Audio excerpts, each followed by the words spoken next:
If you've ever finished a ride with your fingers looking like this or suffered from arm pump, leave a comment down below. Today, we're gonna get into a very awesome new handlebar from OneUp Components, and that is their new Carbon E-Bar. Stay tuned. So if the name E-Bar didn't scare you away, I think you're gonna be very happy to learn about the technology and features in this bar. Yes, it is marketed as an e-bike rated or e-bike certified carbon handlebar. However, it can go on your regular handlebar and the performance advantages will be noted. One of the things we spent a lot of time talking about with OneUp Components was arm pump, hand fatigue, and just general comfort on the bike. And it's something that if you've seen a lot of our videos, it's something I struggle with personally, and it's also one of the kind of barometers I use to test how a bike's suspension and wheels and everything is feeling and performing on the trail. I guess I just have sensitive hands. But this bar is 20% more compliant than the average of competitors' carbon handlebars out there. And that means OneUp took a lot of different bars from a lot of different brands, and some might have been 15% more compliant, some might have been 30% more compliant, but this is as a balanced or as an average 20% more compliant. And I believe it's actually even 5% more compliant than their other carbon oval profiled handlebars. So if you liked the other OneUp bars that they've previously had in their lineup, but would like even more comfort and vertical compliance, you might want to check this out.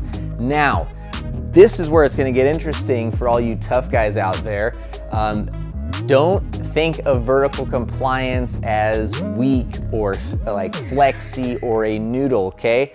I'm guessing that most of you guys can't beat Richie Rude in an arm wrestling contest, let alone on a mountain bike. And we found out that Richie Rude actually prefers to run these handlebars on his race bike and his personal bike. Now, Richie is, I mean, aside from being a top level premier athlete, if you talk to anyone he's worked with on his race teams, he is one of the most in-tune riders. He can feel and sense, I'm talking like a PSI off in his tire pressure. The amount of stuff that he can pick up on a bike in terms of stiffness, compliance, setup, change is really, really impressive. And that's why he runs this handlebar on his race bike. So that is something that I think is really cool. And while yes, it is an e-bike bar, the comfort and performance benefits are going to be way beyond the scope of these cool little holes that allow you to stealthily run your e-bike shift controller through the inside of the bar. Most handlebars are about 22 millimeters in diameter out here once they leave that 35 millimeter or 31.8 millimeter clamp diameter. These bars are a 35 mil clamp diameter, which if you saw a video we made a while back, I actually said I preferred 31.8 bars over 35, and the big reason for that is my little baby hands and forearms. So it's very rare I find a 35 mil bar I like, and I actually so far have been very pleased with these. And they actually taper out, flare out, whatever you want to call that, to 20 millimeters. So that's over 2 millimeters in overall bar diameter difference because of how flat that profile is. And that is the key thing that really helps these bars get that vertical compliance. Now also, you could imagine, you know, a circle flexes every way, up, down, front, back, diagonally, you name it.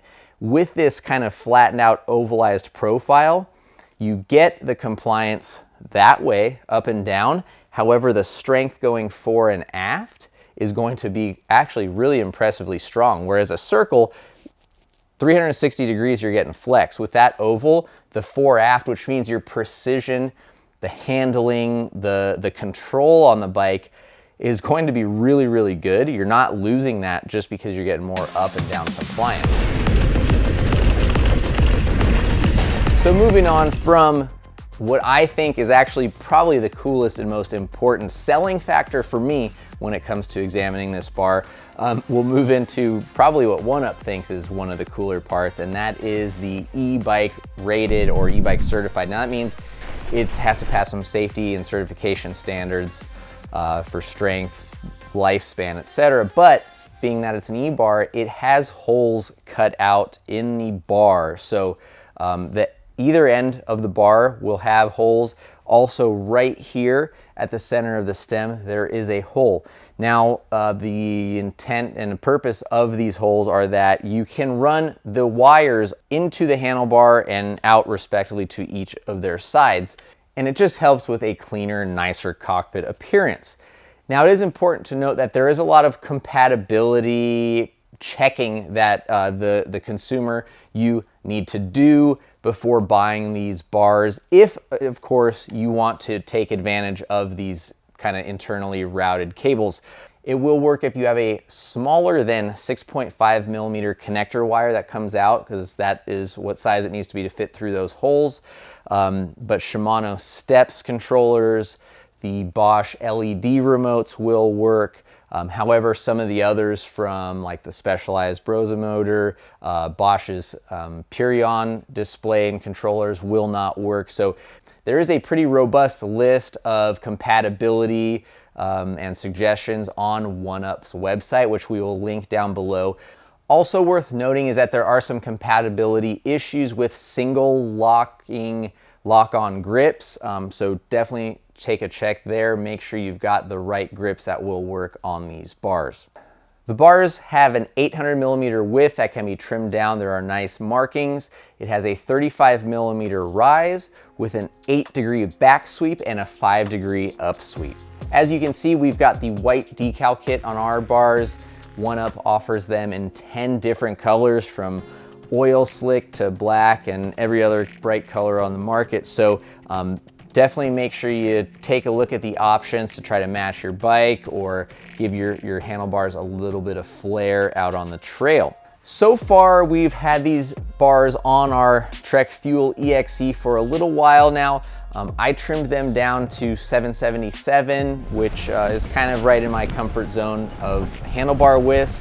I'm currently experimenting with a couple of different grips, from thin to thick, just because I want to see how big of a difference they will make and really isolate how much improvement these handlebars are making on my hand, finger, arm fatigue, versus grips that are maybe marketed to be more or less cushion or help with that sort of fatigue. So I'm gonna go up and down the gamut as we work towards our long-term review on these handlebars. Obviously this being a little bit of a tech check feature, made in partnership with OneUp Components. This is not our long-term review to where we're, gonna feel free and open to endorse the product just yet. What I can say is, after our initial test rides and with the couple of grips I have put on here, I am very stoked on the bars.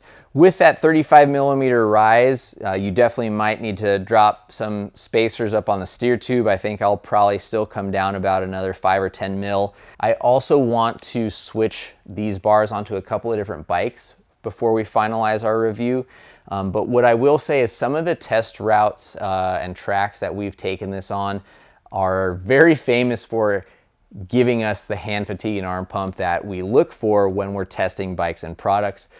They're 5 to 7.5 minute long downhills, very high speed. I would say the average speed on those trails is 22 to 23 miles an hour. There are sections where we'll hit 40, but we're regularly in that 25 to 29 miles an hour zone.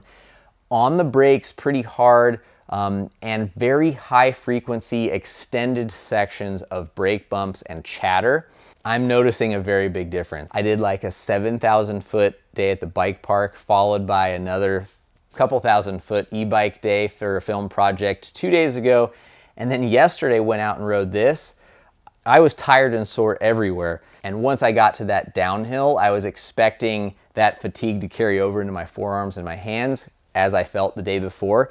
And on this bike with these bars, I was not noticing it, which was really impressive. So I'm optimistic that the claims and what OneUp is saying in their marketing materials and in their tests of the change in vertical compliance compared to their competitors is actually real and noticeable. So, if you guys don't want to wait around a few months for us to get through that test process, I would say you probably want to take advantage of this 20% off discount code we're going to throw your way right now. And I'd feel safe saying at this point in time, they're living up to the hype. Make sure you use TLW20 at oneupcomponents.com. They've been kind enough to offer our viewers a discount since we're making this video with them. So let us know in the comments down below if you suffer from arm pump or hand fatigue, if that's been an issue and what you have found has helped, or if you're in the market for more products that will help extend your ride, safety, comfort, and let you get out for more rides and longer rides.